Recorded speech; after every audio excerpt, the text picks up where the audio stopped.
Yes, and karibuni sana family, karibuni to yet another broadcast, another episode of the Pan-African Bliss right here on the Black of Fire Radio Media for the 21st century. How are you and how was your weekend? Karibuni sana, my name is Joby and feel free to interact with us. We are live on every platform. We are on Facebook, on Twitter, and also on Instagram. And of course, you can also stream with us live on our radio station app. You can download the app on the Google Play Store and get to enjoy these amazing vibes. Karibu sana. In case it is your first time and you're joining us, feel free to join us officially by first subscribing to this channel and also that is clicking to our link that is on the www.blackoffirenetwork.com and feel free to interact with each and every discussion we shall be talking about. I had an amazing weekend personally. I don't know about you, but you can let me know how was your weekend. Personally, I had an amazing time. I did catch up with a lot of people, and that is what's up. But do let me know personally, how did you enjoy your weekend and where are you streaming that from and what is the time? Today, I shall be bringing you amazing vibes. We shall be going on. Focus shall be going to Nigeria today.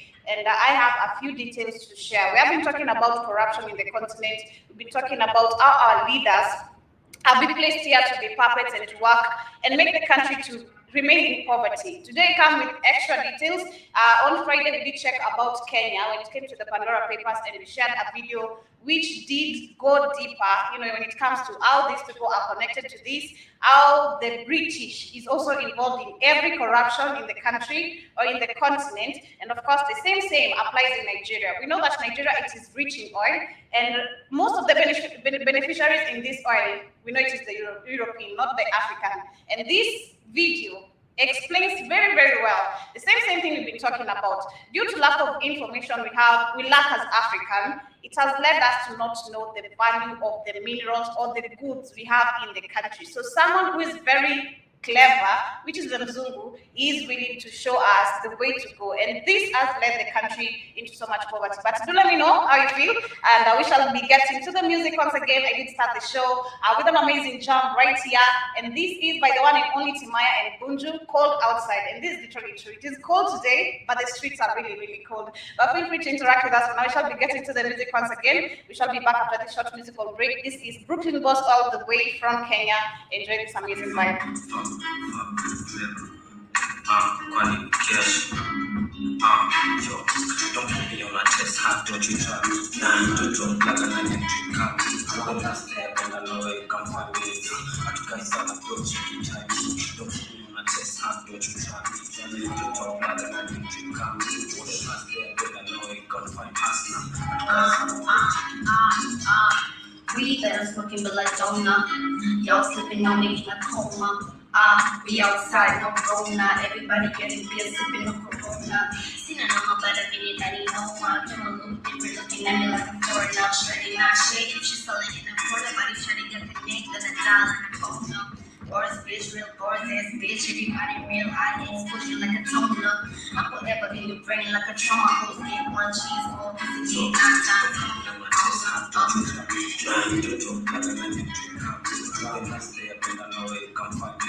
I took a start approach, you time. Don't put me on a test, how don't you try me? Trying to talk like a man. Come to stay up and I know where you come find us now. I took a start approach, you time. 9:25 in it, do bad shit. Malika Nisafi up, do bad it. Coca Banda, Coca Plan, gonna throw my name to everything. This is not meant for kids. Don't ever in a phone joke. Cause it is not to get a gram now. 12 in this. Yes, and starting off the show, I shall be starting with an amazing quote of the day as we start this amazing week. I don't know how the month is coming for you, but for me, it is really, really amazing. But as I said, we are live on every platform. Kindly feel free to interact with us. We are on Facebook, on Twitter, and also on Instagram. And of course, in case you are with us right here on YouTube, feel free to also interact with us on every discussion we shall be having today. So our main focus today shall be going to Nigeria, and we've been talking about corruption once again. We've been talking about why is it that Africa, we are at the point we are right now, because when you look at the poverty, it is crazy. We have seen, and like I said, whatever happened, whatever I saw in terms of poverty, like this slums thing about Nigeria, it really killed me, and it makes me young to do more investigations. It all goes back to the history, which we are really lacking, the information which is really, really important, and which has led us to this particular point we are in. And I bet if most of the people could discover day by day, especially getting information, that is one of the things we have been denied as the continent. Like we are not given the resources to do more information. Speak of data, it is expensive in the African continent. Speak of things like phones. Not everyone, like people who are in the villages, they don't even know what a smartphone is. Probably, no one. They probably see them from people who are coming from Nairobi, but again, no one gets the time to you can type this, you can look for this, because they are being denied that particular type of access. But that is where our main focus shall be going today. But before I start, I want to give an amazing quote, and the quote of the day today says, "The best view comes after the hardest climb." The best view comes after the hardest climb. Just like the same thing we talk about life individually. We as humans, we face challenges, but there's always something that you're going to win out of this challenge. You're gonna face a lot of hard times in life. No one says it's going to be full of roses. There are ups and downs, but everything is always gonna come along great. But I think Williams is saying that, Joby, you're trying to wrap. Stop. It is it is exactly 5:51 on your end, 5:51 a.m. on your end. Thank you so much, K. Williams, for joining us. I'm not rapping, but if I'm going too fast, you can let me know so that I can go a little bit slow. If you hear me, if I'm going too fast, do let me know so that I can go a little bit slow. But that was the quote of the day. But also starting off with other news and updates, is still coming from Kenya. And last week on Friday, I shared still, we have been talking about Uhuru a lot. And we've seen how he's involved in corruption, like it is deep and extreme. We shared a video, like I said, we have seen what they have been involved in the Kenyatta family, basically all of it. And Keith puts it up very, very well, and he says, like, how did all of a sudden someone who was poor just become rich? You are just a kawaida African, but because now the Mzungu is here and you want something out of you, you become rich. Most of the leaders we know they have acquired wealth by giving away something in the continent. And that's what we shall be talking about. But going back to Uhuru, actually right now he's supposed to be leaving the seat. He still has a couple of, I think 2 weeks, or maybe 2 weeks and a half. We have election coming in August. And this brings a lot of questions, because you remember we had ballot papers coming from outside the continent. Why do we need to have ballots not being printed in the African continent, but they have to come from outside? We also have some people who have actually also come to, we have some, the US, something to do with politics, they have also come to Kenya to monitor how the elections will go. So I asked myself, why is it that it has to be someone again from outside who's coming to monitor the African, the Kenyan election, or rather any country in Africa, the election how it will go? Definitely, again, it goes back to where we know they have been placed here to be puppets. But going back to Uhuru, what is really happening right now is that, just a minute. What is really happening to Uhuru right now is that he's supposed to be leaving the seat, but we've seen the amount of debt he has left in the country, and it actually comes forth, or like the information that comes out in his 10 years of ruling. He has actually outspent thrice over the roads. That is, he has actually used like 1.5 trillion Kenyan shillings to build just the construction of roads. And consider we have been borrowing like loans every day, 2.5 billion every single day. And we ask ourselves, there's a lot of information that we lack outside there, and I just wanna, come out with it. But what is really happening with Uhuru? They're saying that he has outspent actually thrice of what Kibaki never used. That is on the roads only. That is 1.5 trillion Kenyan shillings. And they're saying that President Uhuru Kenyatta has spent nearly 1.5 trillion Kenyan shillings to build roads since that was 2013, and leaving behind about 11,000 kilometers of thoroughfares of his credit. And the review shows that the Jubilee administration has spent 1.44 trillion on roads between June 2013 and March 2022. And the data of Kenya National Bureau of Statistics says that that the expenditure on roads rose from 87.6 billion, that was in 2013 when Kibaki left the seat, and it went all the way to 207 billion, that was last year. Like, this guy is really, the country is being, we are about to be, it's going to collapse. Like Keith says it, our countries will collapse, because if this is how we're going to live, or this is how we're going to have leaders who get into the seat, for them they benefit, the Europeans have benefited, but still at the end of the day, you know, the country is, it is really crazy. The video I'll be sharing about Nigeria, I think also shows a clear picture of like what we have in Kenya because of these same leaders. Good morning, Keith and Karibu. Good morning, Joe. Really? Wake up. You need to wake up. You need to wake up. Don't interrupt my show when you're sleeping. Please wake up and let's have a good conversation.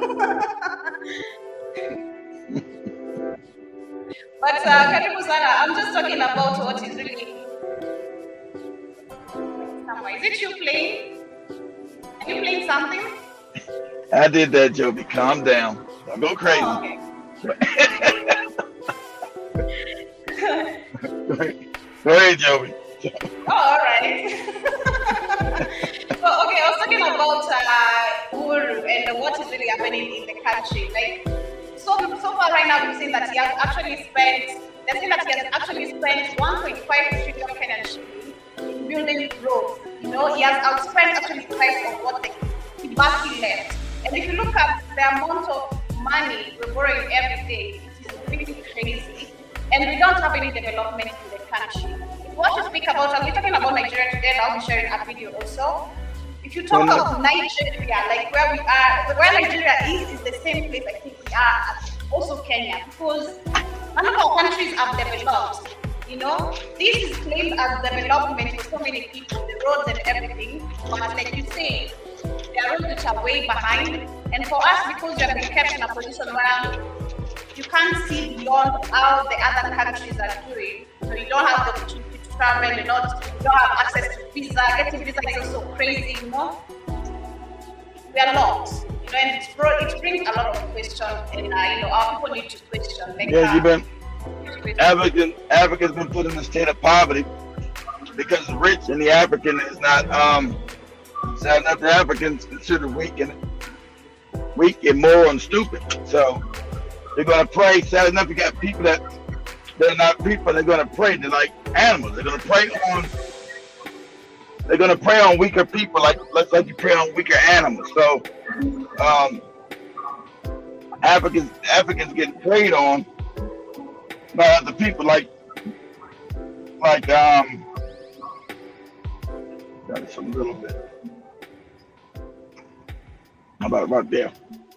Africans gonna get preyed on like Boko Haram.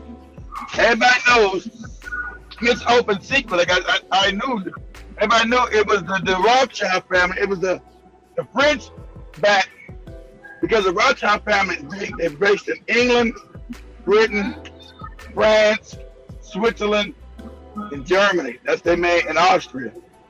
So we know it's the French back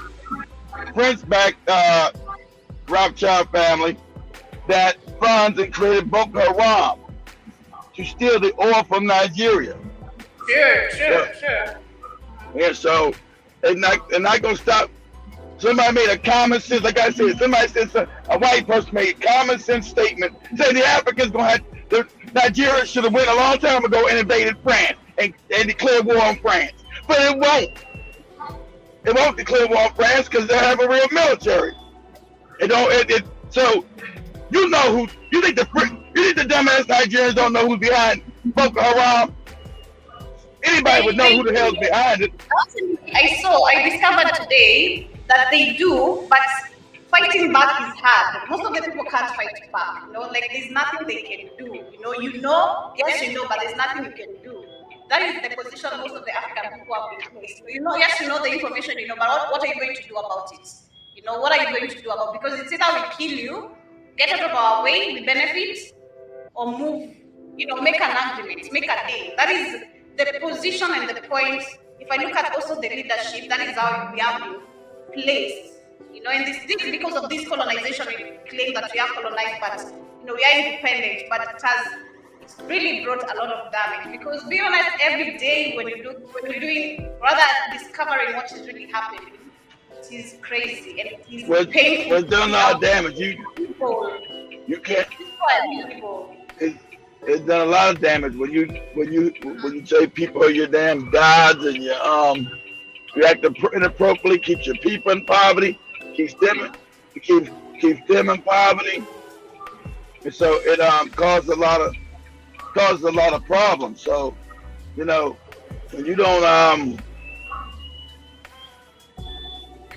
you don't adhere to common sense, and first thing of common sense is defense. But you don't defend you or your people. The universe is saying you don't deserve to exist. Every animal defends itself. The African has allowed everybody to come and smack him in the face, steal all his resources, don't do nothing about it. So that's why they remain in poverty. And then these despotic leaders have added to it by not educating their people to let them know that you have a common enemy. The reason why you are impoverished is because of white people. And because you're despotic leaders, because they're puppets of the white people, but it's the white people who steal all the resources out of the country. They're the ones who make these phony Boko Harams and all these phony terrorist groups in there so they can keep stealing the resources. Let me share this video. I think it gives a perfect analysis of what you're trying to say, because I think I'm also understanding deeper. It is really crazy, and also I ask myself, how are we going to get ourselves out of this? Because it is deep, kid. It is really, really deep. What is it we can do? What is it that we can do to get ourselves out of this? Either our leaders or either we, the African people, we take actions. The African people go have to rise up there.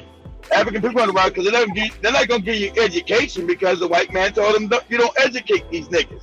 You're not going to get education by your leaders. So until you decide to rise up as a people, stop being afraid, like Sri Lanka and other places, then you're going to always get. Because I hope things change. Things don't change until you change them. So it's a vicious cycle. I need to share this video with you, with this channel, truth about that. Yeah, I don't know this guy. Go ahead. Also think that I have, we can also understand what they was in about this. The oil, that Nigeria is rich in oil, but right now Nigeria, it's not even in control of its own oil. And in this video, they said this is the doing of the Rothschilds and the Rockefellers. They are the people behind it, They are the people who are behind everything and every collapse that is happening in the African country. You've been exploiting Nigeria's oil reserves for a few decades now, without caring too much about the environmental damages you've been causing. But now you're facing a problem. The people of Iagoni land, a region in southeast Nigeria with large oil reserves, have had enough of your business, and you can't blame them. Oil spills and decades of waste dumping have polluted their water supplies. People are forced to drink cancer-causing substances with every sip of water. Plus, farming and fishing have become close to impossible. Many men can no longer feed their families. So now that you've destroyed their lands, made them sick, and killed their source of income, a few stubborn protesters want you out of their country. That's not good, because if you lose control of Nigeria, you lose out on billions in oil. So what do? You call your best friend the Nigerian government. See, during this time, Shell was so powerful in Nigeria that they had the entire military at their beck and call. Yes, a private multinational corporation had an entire country's military in their pockets. Which is kind of like if Amazon had the US military at their beck and call. And Shell wasted no time putting the Nigerian military to use. You tell the military to strike the protesters with force, no matter the cost. The results? Widespread bloodshed. A full-blown assault on protesters that could only be described by onlookers as, quote, like an invading army that had vowed to take the last drop of the enemy's blood. I've already told you, all your police and your military are sponsored by white people. You don't control them. White people control the police and the military in Kenya and Nigeria and Ghana. It's to make sure the people don't rise up and stop European power. And Dutch Shell is owned by the royal family of the Netherlands. That's owned by the goddamn royal family. It's called Royal Dutch Shell. And so I'm passing the Shell station right now. It's owned by the Shell Oil Company is owned by the royal family of the Netherlands. These wicked ass child trafficking, child molesting, child drinking, baby, just wicked ass family.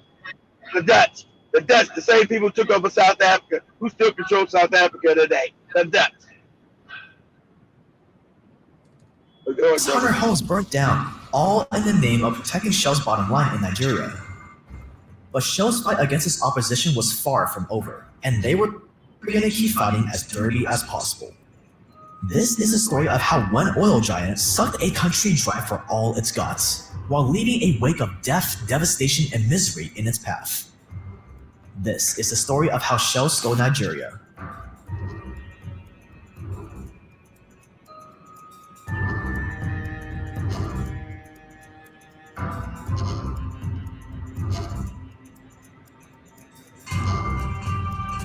It shouldn't be how they stole Nigeria. They'll never see the air country. No, this is the thing how Africans are weak and sorry and stupid. That's the story. Because they don't share. The Arabs got oil. They do it to Saudi Arabia. You know why? Because those Arabs and white Arabs will fight. They do that to the UAE, the UAE and Abu Dhabi and then Dubai because those crackers Arabs would fight. That happens in Africa because the African man is a weakling and a coward. That's why. It ain't the Dutch, it's the nigga. You don't have to nowhere on the planet but in Africa. And it's over and over and over. So the question can't be, what's wrong with the Dutch? What's wrong with the fucking African? Go ahead, Joby.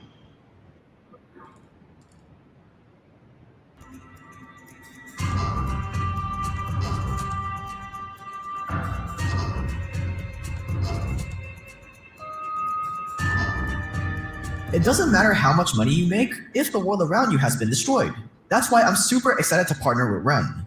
Ren is the easiest way to make a difference in the environment. In less than 3 years, 154,000 tons of CO2 emissions. The funny With part Ren, about all you have to do is calculate your carbon footprint. The Nigerian nigga would still love the cracker. The crackers here to be my friend. Same shit in Kenya.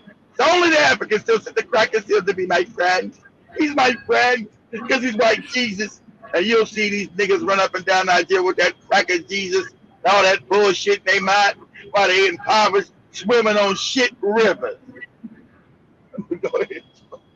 By answering a few questions about your lifestyle, and then boom, you find out how impossible to reduce your carbon footprint entirely, but it is possible to cancel it out by funding positive environmental projects. Every month you'll receive updates from all things like preventing wildfires, protection project in Peru. The project provides indigenous station.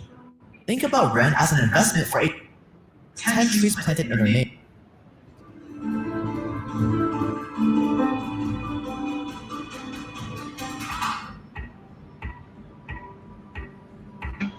And then you have black people looking like, oh, Nigeria, look at this thing, look at Burna Boy and Wizkid with their gold and diamonds.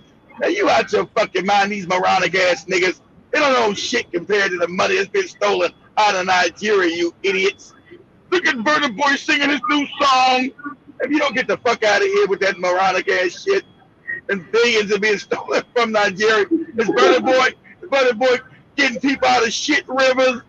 Is Wizkid getting people out living in the shit river? No. So spare me, idiot.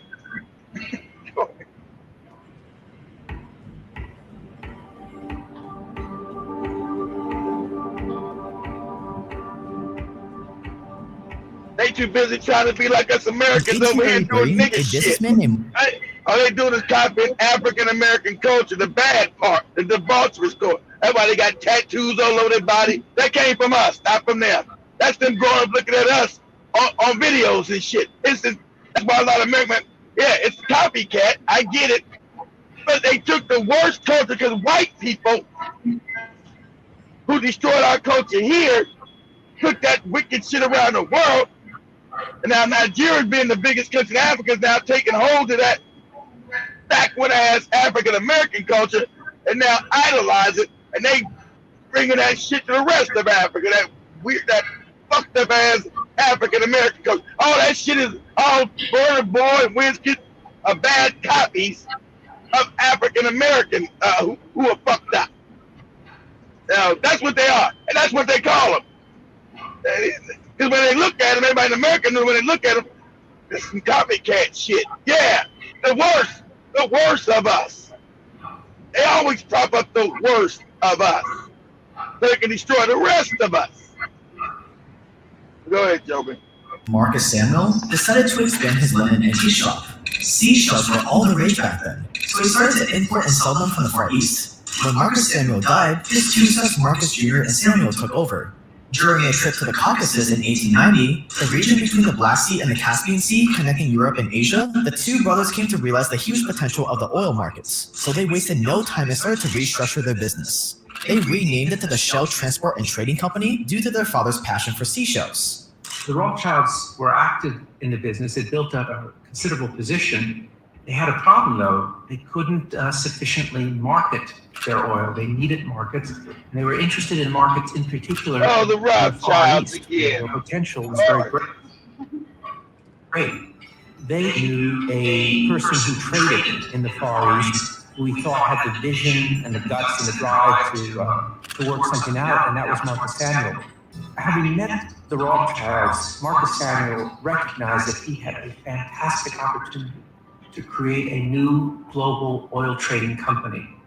He also knew that it was going to be very risky and dangerous because he was going against the most powerful international company, John D. Rockefeller Standard Oil. And he knew that Standard Oil would do everything it could to frustrate and prevent this. Everybody knows Standard Oil is the Rockefellers. Exactly, the Rockefellers is Standard Oil, who own the biggest oil conglomerate on the planet. 1907, the company merged with the Royal Dutch Petroleum Company, and Royal Dutch Shell was born. They quickly became known as Shell. The finances of the company had become quite dilapidated, and finally one of Samuel's key employees told him the only hope for survival of this company he created and that he really loved was to merge it with Detterding's Royal Dutch. Shell's main goal was to compete with John D. Rockefeller's oil company, Standard Oil. Rockefeller was pretty well everywhere.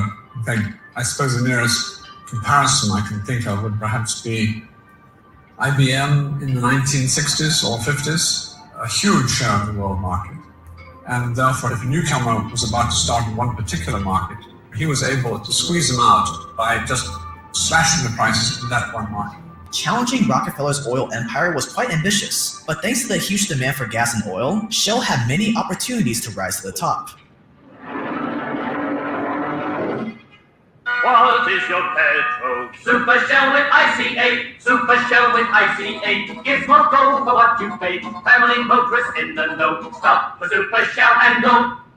During the First World War, Shell was the main fuel supplier for the British Army and the only supplier of aviation fuel. And there's rather a nice little quotation in the front of it, saying, without toluol, without petrol and oil fuel supplied by the Shell organization, the Allies could not have beaten the Germans. What the First World War established was the strategic This is all bullshit, because they supplied the Germans and the goddamn British, because the bankers, the Rockefellers, own Dutch Shell. So this is bullshit. The reason they had the wars so they could make more money between themselves, because they supplied both sides. They supplied the Germans and the British. So it was the Russians and the Germans fighting the goddamn British at that time, and the bankers supplied both of these motherfuckers with oil and money. So who got rich? The people that control the central banks.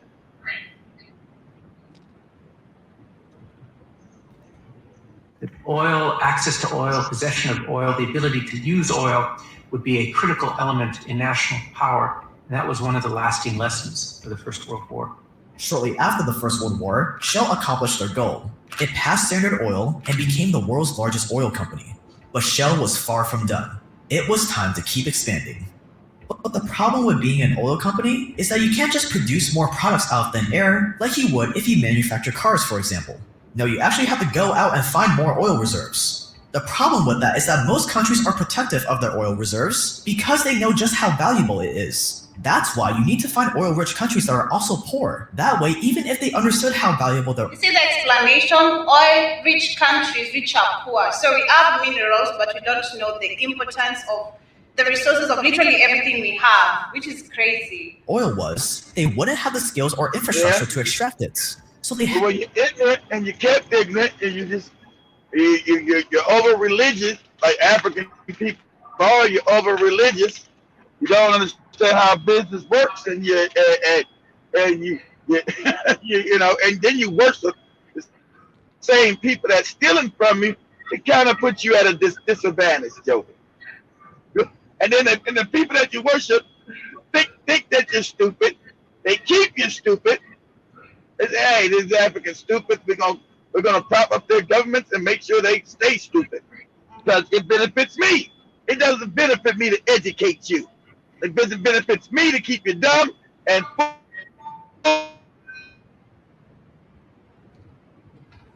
You're breaking. I lost you. have to turn to someone like you. But on top of being poor, we also need one more ingredient, one more qualification for a country to have for us to want to take advantage of them. Corruption.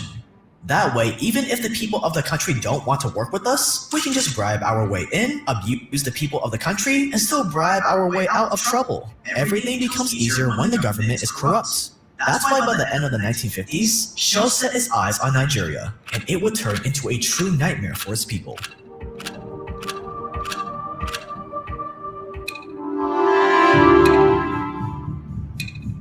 The white people will destroy your country because you're ignorant. You know, you got more oil than damn Saudi Arabia. Why is Saudi Arabia rich and your ass is poor?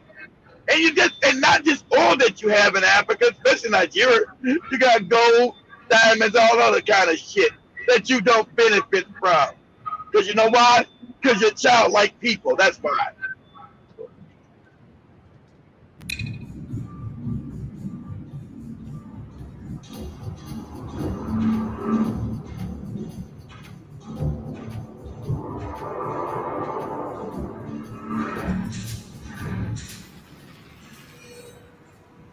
In Nigeria, you wasted no time getting to work. You form a partnership with Nigeria's governments to make sure that no one comes between you and your billion-dollar profits. When wellheads exploit and it pollutes the people's water supply, you just shrug your shoulders and say it's not your fault. You don't care if people's main source of drinking water has been poisoned. You don't care that farmers have to stay away from their own farms. Literally, you have to be super heartless for you. Like, you don't care, you know, you don't care whether it's going to affect people's food, because it has affected fish, it has affected people's, you know, water. No, because they're wicked. White people are wicked. You ain't fought them. You're scared. You worship them. So why the fuck should I respect you? You already worship me. You're stupid as hell.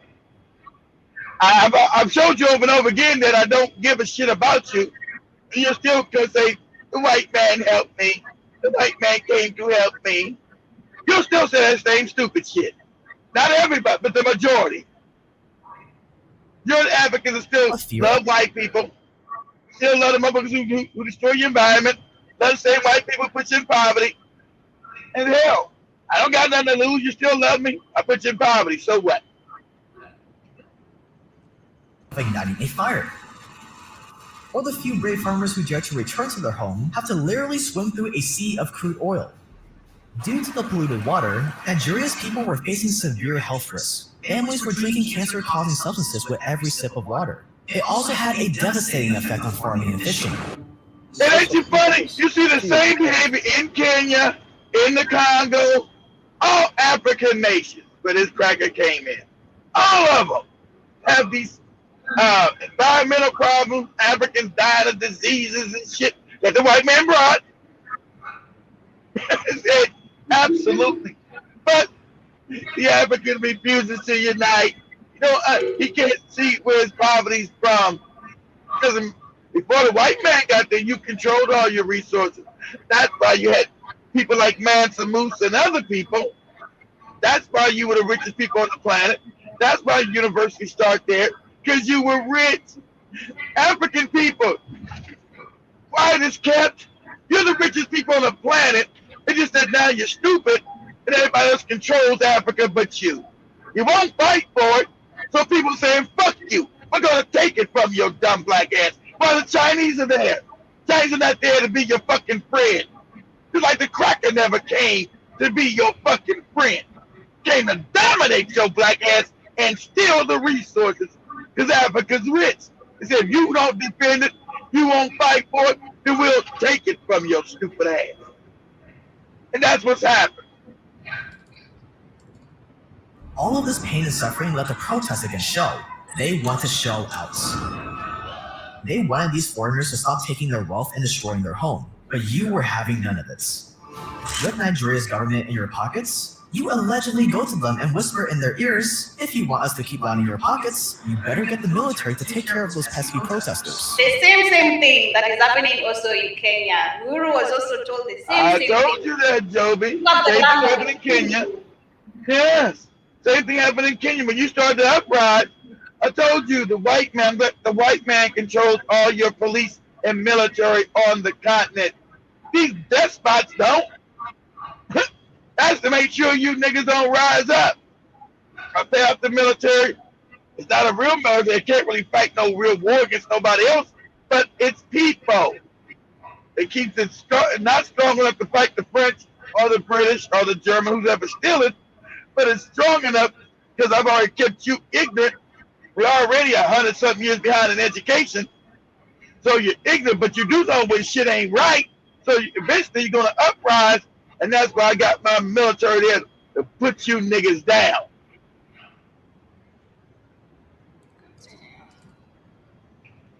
And in an instance, these protesters' fates were sealed. Shell, a private multinational corporation, now had an entire standing army at its beck and call, and the result was brutal. Guns went off, grenades were thrown, as the military launched a full-blown assault against all those protesters. In the end, 80 people were killed and almost 600 homes were burned to the ground. Witnesses saw the police rushing in, quote, like an invading army that vowed to take the last drop of the enemy's blood, end quotes. Shell now had a winning formula. Whenever there was a protest, Nigeria's military would rush in to save the day. In April 1993, the military wounded 11 people who were protesting against a new pipeline. A few days later, troops opened fire on protesters at a village, killing one man.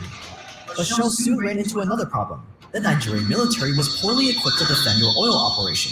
So you even allegedly provided the Nigerian military with boats, buses, and helicopters. And of course, they also get a nice paycheck for their violent services.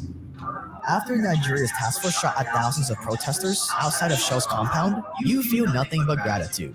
So you pay the responsible general and his men a nice fee, and you tell them that you're looking forward to collaborating with them more in the future. The military may rape the women, torture you, they loot our properties and they are burning houses. But Shell's greatest enemy was still out there. Yeah, they loot all the property. They niggas got these goofy westernized military outfits on from Kenya. It's not even just that these niggas wear the wigs. They got the Europeans' uniforms on as well. Look at me. I'm a black European. Look at my uniform. Yeah, dummy. They know you're puppets. Your uniforms are the same, created by white people, white men. All you niggas are children to do the bidding of your white masters. So, and what Joby's saying, I want you to understand, right just south of Equatorial Guinea, Shell's over there stealing in Equatorial Guinea. They created that fake country, but they put that despot been in power for like 50 years. He overthrew his uncle. Everybody in Equatorial Guinea is impoverished like a motherfucker. But the family, the big family that they put in charge of Equatorial Guinea, they're rich. They got the goddamn son of the president is the vice president. He's buying all kind of Lamborghinis and everything else, while the people stay in absolute poverty. When I say these despots have got to be taken out and put a bullet in their head, that's what the fuck I mean. And it goes down. Every one of these leaders, every one of these moronic generals from Kenya, the goddamn Ghana, the goddamn Nigeria, all these African fake ass countries that the white man created to steal have got to be their bloodline have got to be wiped out. Understand that? Wiped out.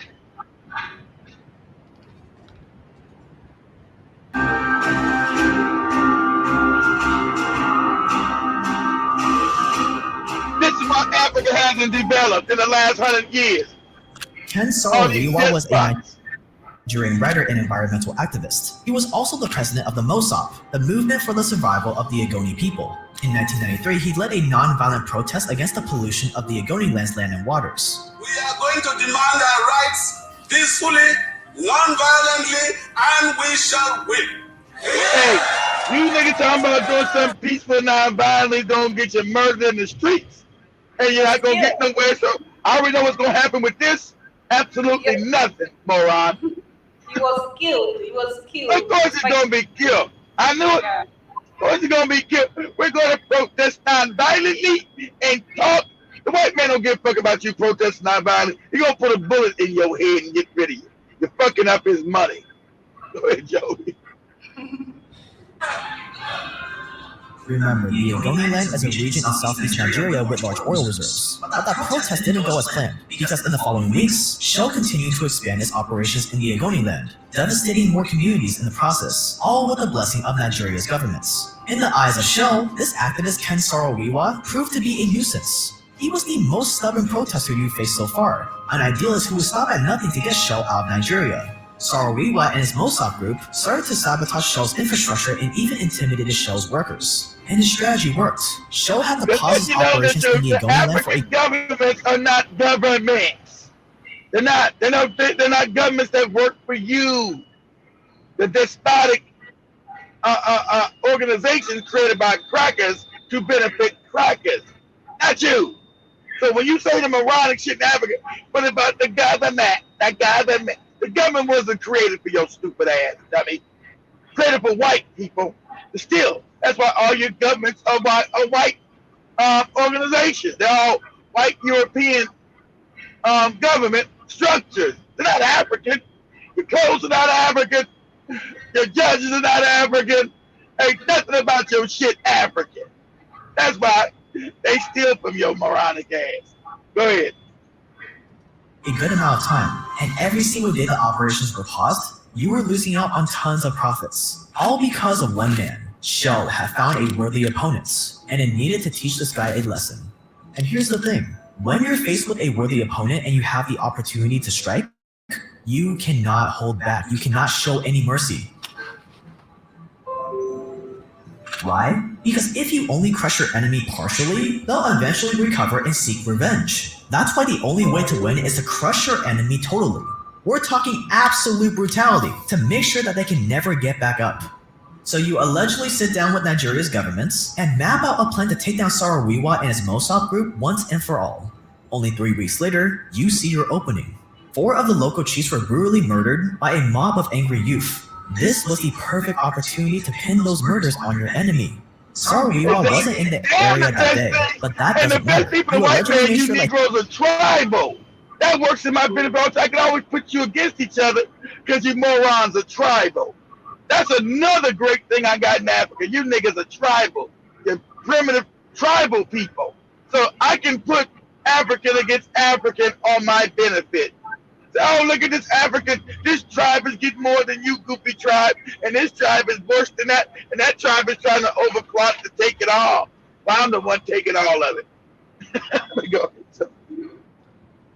He's arrested for enticing those murders, allegedly paid off a few locals to give false testimonies at the trial, and boom. Saro-Wiwa, Shell's #1 enemy, suffered in jail for over a year before they found him and 8 other MOSOP leaders guilty.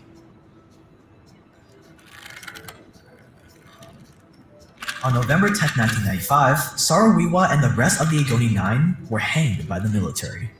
The message to the locals was clear. Get in the way of Shell's profits and So live what you some saying? benefits. Get in the way of the white man, and this was gonna happen to you, nigga. And the problem is, it's too hard to unite your own people. Your people are divided because they're tribal. That's always gonna hurt Africa. You're tribal. Because all Nigerians don't see themselves as Nigerian. That's why even before 95 they wanted to lead the country, because I knew they weren't gonna let the Southeast lead, the Igbo control that area, because it's oil rich. They weren't gonna let you leave, become your own country. True, and I think that is the reason why we can never even have, like, we have activists, but our people can never be super supportive in making a motion, if, like, colliding with the activists, like, let's go, we do this, we deserve this, because of the tribalism thing, because if the activist maybe is from another tribe, I won't go with them because the government maybe is favoring my tribe, so why would I go against the government and it's favoring my tribe? You are an activist from another tribe, and maybe you just, there's always something, so I agree, yes, tribalism You always can come and cause destabilization because you have a primitive mind. You work on tribal beefs and tribal bullshit. So I come and say, hey, this tribe is working against your tribe. And I'll come and I'll have you guys fighting while I'm constantly stealing. These dumbass niggas. Good. Get them fighting. That's called divide and conquer. That's what the white man's been doing forever. Divide and conquer. It works. That's why you got so many goofy tribes in Africa now. A lot of these tribes, you guys don't even know. A lot of tribes you got in Africa, the white man even made up more tribes. You know why? To divide and conquer, to make each of them to rule you. Some of the tribes, like from besides, like I said, your tribe wasn't even a real tribe. Created by the cracker when he came into Zimbabwe. He's like, what? Like, yeah, your tribe was created, just like down in Rwanda. The Hutu and the Tutsis, that's not a real tribe. That was created by the Belgians to make sure they kept problems, people divided so they can steal. I'll keep you dumb niggas fighting each other, and lets me rule, and then I get to steal all the resources. You like to fight each other, so I'm going to help you out. And I'm going to keep you impoverished and ignorant. So that's why Africa is behind everybody in development. You've seen this one video that Joe, but you showed us that, the guys that are talking to the South African who's traveled, he understands. He said, yeah, South Africa doesn't like the rest of Africa. It's the most developed. Yeah, of course, because white people. And like you said, he's been to America. He said most Africans on the kind of thing, America is full of rich people. I've been there. No, it's not. Of course not. Like somebody been to New York. When I got to New York, it was so dirty. Yeah, dummy. New York is dirty. I got to LA, got to my hometown. A lot of poverty in Los Angeles. People living in tents. Yeah, stupid. But, he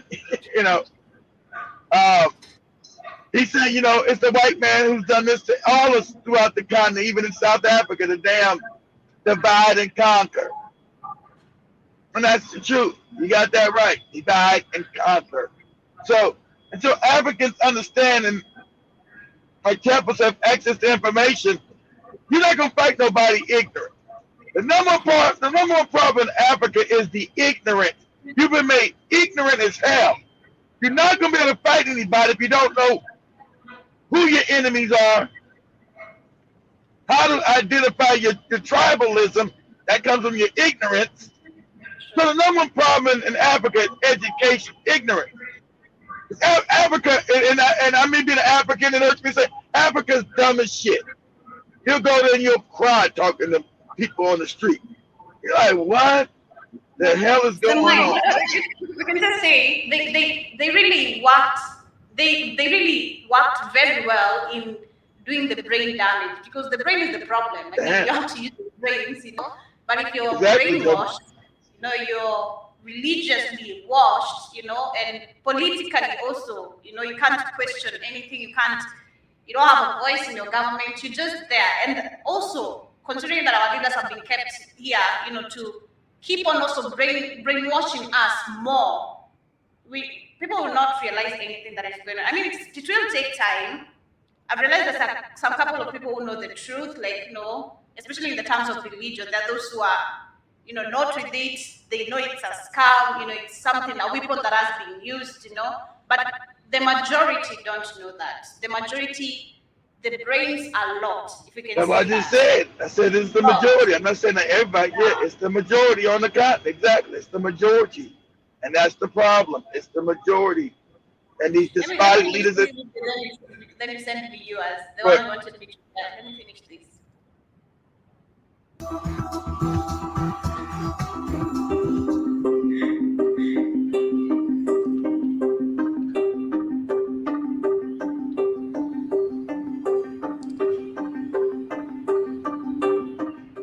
So the prison one, they called me, oh, your husband said you have to pick up his stuff. So I took it and I was just screaming, crying. Is this true that you guys already killed my husband? He's gone? And some of them were just telling me the story. What happened before my husband died? You say your husband? Oh. I never imagined this. And I never imagined that even 20 years later, the thing would still be so painful as if it happened yesterday. For almost 3 decades, the widows of the Igoni 9 have been fighting for justice. But since they couldn't win a lawsuit against Shell in Nigeria because, well, the government was the main accomplice, they had to look for justice in other countries. Oh my God, they have very tight relationship. When you see government, it's a Shell. The prosecution alleged that Baron Kyobo whispered into the ears of some of the attackers, and from that they inferred that he had actually directed the killings. In 2017, the widows launched a court case against Shell in the Netherlands. The court in The Hague heard testimony from 5 witnesses, and some even admitted that they had been paid by Shell to give false testimony, which led to the execution of the Igoni 9.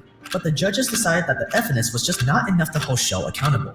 In the end, all Shell had to say was a very generic statement written by their PR department. In 2009, Shell paid a measly $15.5 million to some of the activist families, including Sarawiwa's family. Compared to Shell's profits of more than half a trillion dollars. Look, black people go to The Hague to go get justice, and Royal Dutch Shell is from the same country The Hague is from. You don't go to the same white people to get justice from the same white people that's stealing from you. You can't make this shit up concerning black people. I'm gonna go to the same country and go to court to the same people that's stealing my shit. You can't make that. Nobody does that but the African. You can't make it up. It's crazy. And what they do, I think they blinded even them more, after even attacking them and making the military kill a lot of people. They blinded them with money. Like, we're gonna donate this to the family who lost this and this.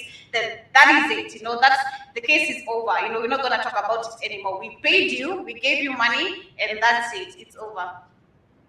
Yeah, it's over. Since 1990.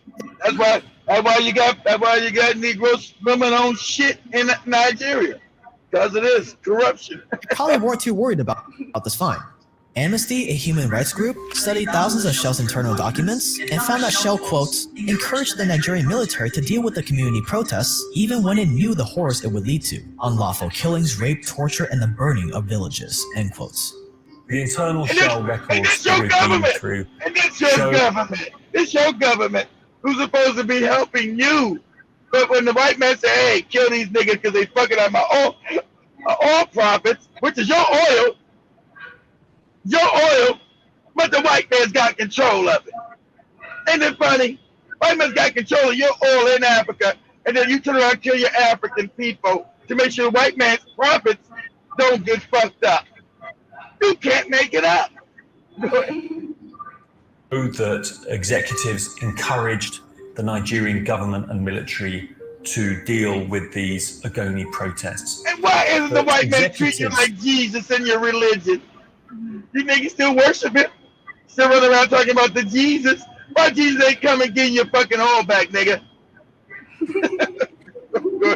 Understood very well the risks of inviting the Nigerian army to guard its contractors who are laying this pipeline. But despite this, they still insisted that the operations go ahead.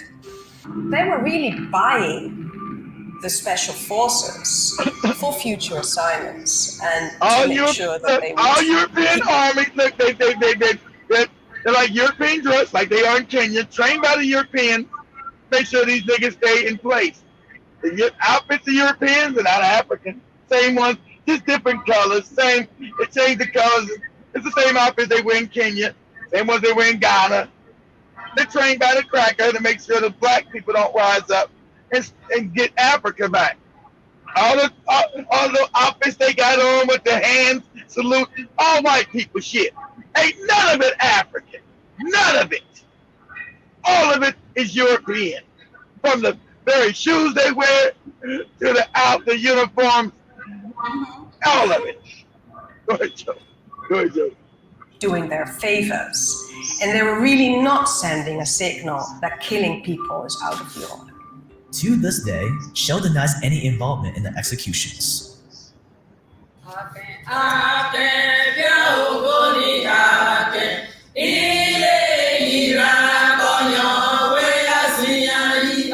know what they said, but they started singing to Jesus. Jesus, help us against these white people.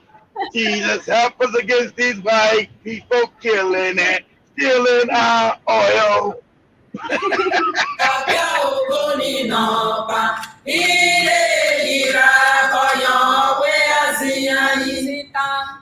Public is a social investment. That was the video, and that it is just crazy that we lack a lot of information, and the leaders we call leaders, the African leaders, they're not leaders because like they're saying they have a tight relationship, and this is because for them they also have to benefit. As much as they're not benefiting, the country is losing because of course. If you want to check right now, every country is facing. But now you see the cut. The leaders are not there to benefit you, Joe, but they're there to benefit white power. You think Museveni over in Uganda is there to benefit the Africans in Uganda? Even in 40 years, his military is backed by the Europeans. He does what he's told to do, or they'll get rid of his ass. Same like in Nigeria, same like in Kenya. How about who was all? You're gonna build that land, even though that land's got his daddy's name on. He don't own that shit. That's not his land because his daddy's got his name on the damn college. He didn't own it. So you're gonna get that land to WHO so we can build it. You know why he's all forceful? Because the white man called his ass. Hey nigga, Rockefellers called. Who owns the WHO? The Rockefellers and Ross. Nigga, you gonna get that land, nigga. You understand that, boy? What do you want me to do, master? I want you to get the land, nigga. What do you mean what I want you to do? You tell them we need a WHO building right there. And you go get that land. Chop, chop, nigga. No questions. Don't ask questions. That's right. That's why he out there. Hey, it don't matter. I do what I want to do with the land. How can you? You don't own the shit. Because the white man just told me I better do it. I think I understand why the African leaders would be laughed at when they go to these huge meetings, maybe in the US, because you're acting like you have a voice in your country, but this voice has been given by someone else for you to deliver the message. You know, right now it's actually I still have 3 weeks. I can deal with those people who want to be stubborn. Bro, you don't have a voice. Bro, just shut up. You know, you don't have a voice. Just keep quiet. You know, he doesn't literally have a voice. But that is the video that I really wanted to share, family. And it is clear that our people just need information on everything because that is what we lack. But it is going to take time. I don't know. You know, sometimes I say, like I said, it doesn't matter how it started, but I think it matters too because if we don't go back to history or if we don't have information on history, how do we know what is affecting us right now? You know, we need to know what really started, who started. That's why I told you. That's why I say history is so important to know your history. Not know John, Luke, and John, or John, Luke, and Mark, where the fuck. That's why it's so important. But if you're not taught that in your school system, you know, you're not taught real history about Africa. You grow up in Africa, you don't know nothing about Africa. That's dangerous, Joby. It's very dangerous. It keeps you in poverty. It's true. true. And due to all those information, with the data that I'm collecting so far, it makes me very young for more information on every country, because I believe every country is messed up, like totally messed up. And there's something, there's just how it started. Because so far we've seen with the Pandora Papers how everything started, how the Kenyatta families that all of a sudden they rich, they have lands, as much as they're not their lands, but they have grabbed a lot too, It is going back to Nigeria, it's the same thing. There's always that, stupid African leaders. And I think also, if we speak of independency, I think our leaders are also very dumb, because come to think of it, if we are claiming independency, how are you free as a leader when you're taking commands from someone? You have to do what they have to tell you. You have to do it, and you don't have an option. And it is your own. You don't believe they're a leader. They know that. You believe that because in Africa, everybody knows the African leaders are puppets. I think Dr. Mummy calls them puppets. Everybody knows the African leaders are puppets. The African people don't, because they're ignorant. Everybody knows the white man runs Africa.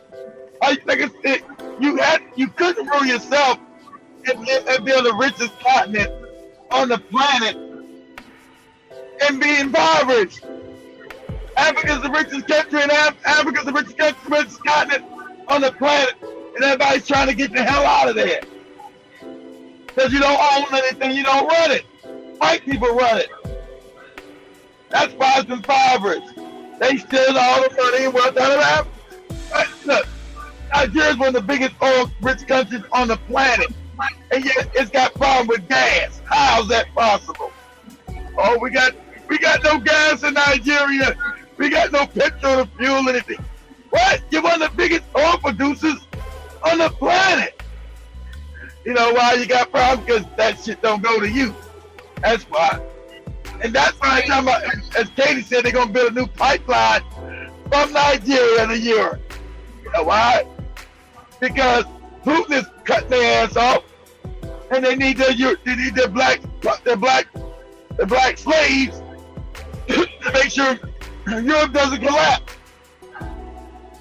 Oh, is that shit river again? What the hell is this? I still don't believe what I see. I swear. What is this? But Joe, if you won't rise up, but you don't, you decide to live in that shit. No one would live like that but African people. I gotta give Trump credit for saying that. That's a fact. Nobody gonna live in no shit like that. They talking about waiting on Jesus. Fuck Jesus. Fuck Jesus, nigga. Fuck. If that's my religion, and my religion's put me in this shit, fuck this Jesus shit. It ain't working for me. You keep Jesus, nigga. I'm gonna get this money. This is dangerous. This is really dangerous. You can see even in this picture, we have a kid standing here. They're all smiling, but oh my god, this is really dangerous. Yeah, it's disease written. You can't live like that. Human beings weren't meant to live like that, Joby. And ain't nobody in Africa ever lived like that till the Europeans showed up. Because now you got everything being stolen out the country. But when I go there, you say, oh, the white man's my buddy. The white man's my friend. He's God. He's Jesus. Hey, the white man's stealing your shit. Oh, no, but they don't tell me that on my TV. And when I go to school, I taught the Bible. I taught the Bible or the Quran. And I live in shit like this. I'm waiting on Jesus, nigga. This is so crazy, and this is unacceptable, and something needs to be changed, and we need a change. We really need this. Yes, you think this needs to be changed? You think, yeah. This is so sad. It's really. That's not just my heart. That's not just Nigeria. You can go to Namibia. I mean, I don't got nothing like that in Namibia. Angola, Gabon, Cameroon, Equatorial Guinea, it's the same shit. Guinea, fucking, I'm not bad. Sister Michelle, thank you for joining us. Carrying on to say that it is true. That is true. Africans got too many cowards, and they will never fight back because white man is their god. That is true. You know, the brainwash, like I'm saying, the brain is like, how do I say? It's like a virus which needs to be removed in the head. You're not gonna fight. You're not gonna fight to God. It's like Jesus, my God. Why Jesus got you swimming on shit, nigga? That's the way I gotta go through my trials and tribulations to wait for heaven. Shit, I'm out here. Just stab me now, nigga. Stab me with a piece of glass up in there. So I ain't gotta live in that shit. So I can go to heaven. They keep you in poverty. This is crazy. Sister Michelle, thank you for joining us. Carrying on to say that Juby, do you know, found 31 mountains of gold and gave it to the Chinese. That is our people. That is what happens. You know, if they discover a mining, there's actually a movie which has a Netflix series which has come. It is our first Kenyan Netflix series, and it explains a lot when it comes to the mining, like what really happens in the African continent. Though it has been shot in Africa, and yes, we have places which have gold, but if you see the gold miners themselves, I never understand. I've never understood. I used to question myself a lot about this. How are you a gold miner? You're discovering something which has wealth, but you're poor. You know, you're poor. You're like very poor, very, very poor. That is how most of the people stay. Like if they find this gold, they have to sell it, maybe put the food on the table, the wife, the kids are okay, but the rest of the money, I'm going to drink and that's it. Then tomorrow I'm gonna wake up, do the same thing, give it maybe to a white man somewhere, or maybe call them, resell the land, and that's it. That is how it really happens. Personally, I've seen it, and I've not seen anyone developing that, the mining of the gold, and there's plenty there where I go, there's plenty, a lot. But yeah, I also say I don't know how do we get rid of it. We got like 20 people in here. Ain't nobody say nothing. You guys just watching? All right. Now you're watching. All right, we're just watching. You ain't gotta make no comment, but I'm saying you gotta start with the African mind. First thing's gonna happen, and you gotta change the African mind. That's it. That's the education first, because you can't do nothing without changing the African mindset. He worships his enemy. He's weak. His mind is fucked up. That's why the Chinese, he's now worshiping the Chinese. The Chinese my master too. Chinese be my master. Everybody's damn master. Worship everybody and everything. You know. So, he has self-respect. He's going to be conquered. So it's the thing of self-respect. You see it? And he's got to know real history. He's got to be educated about Africa. Who are you? If you don't know who you are, anybody can make you into an image of them. You're nothing but a white image of them. You wear their uniforms, their goofy wigs on your head, and all that shit is perpetrated against African people. You wonder why you're now the poorest people on the planet, while you sit on the richest continent on the planet. So I ask you, make it make sense. How do you sit on the richest continent on the planet and you're the poorest people on the planet? There's something wrong with you. I'm sorry to tell you. There's something wrong with your ass. You sit on the richest continent on the planet, but you're poor. There's something wrong with you.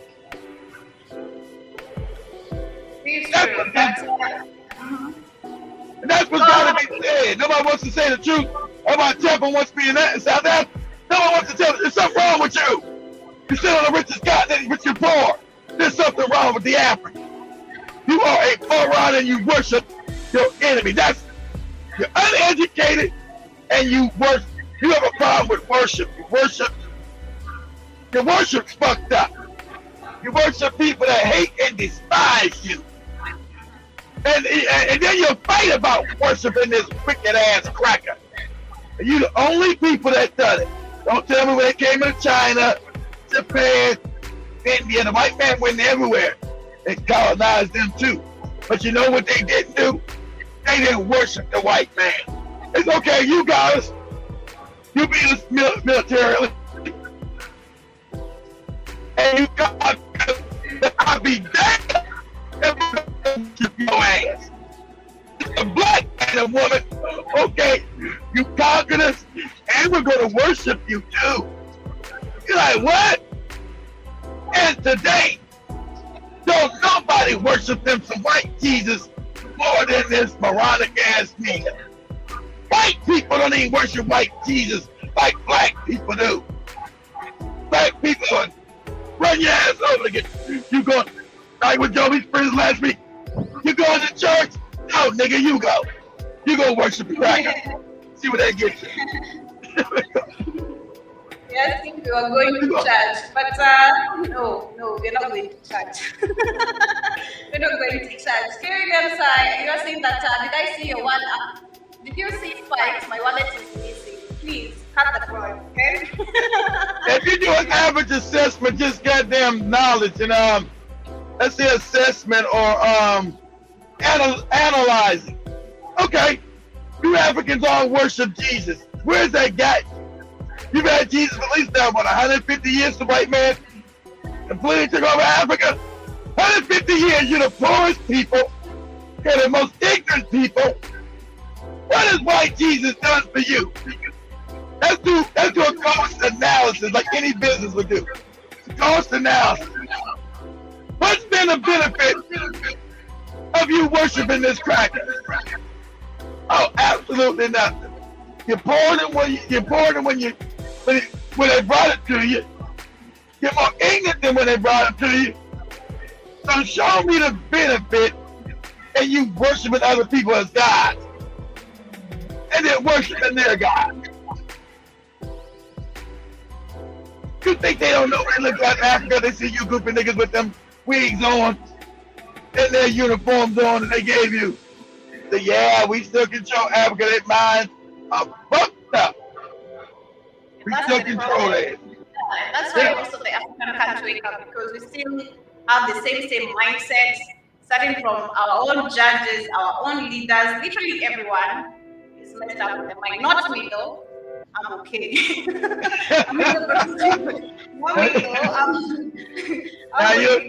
Now you're in danger. You're in danger. Come on, you're in danger. Tell me, why don't you like the Mzungu? Why is the Mzungu your friend, Joby?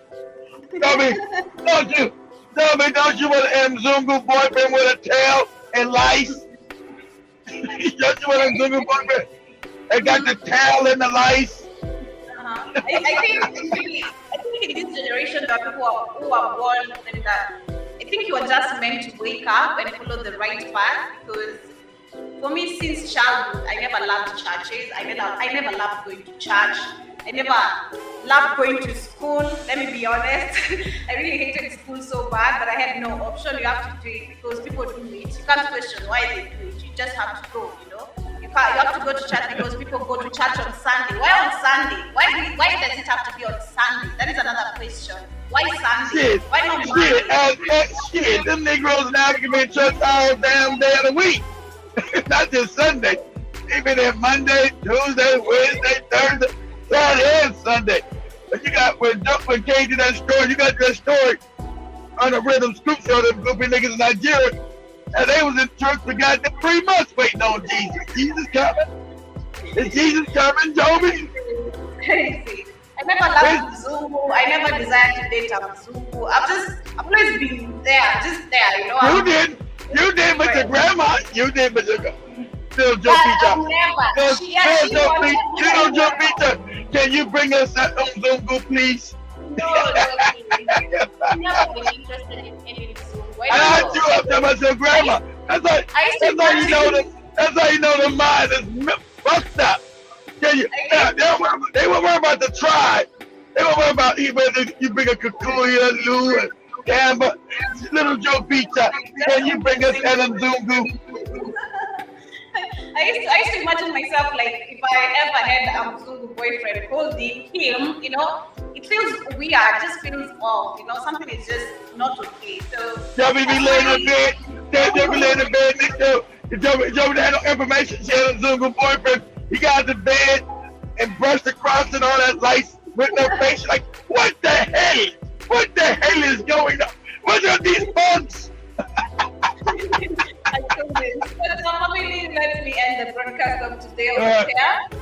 That is the information and news and updates we have for you today. Hope you've learned something or two, you've gotten some information. Every day is another. And what the hell is this tail? What is this tail I'm looking at?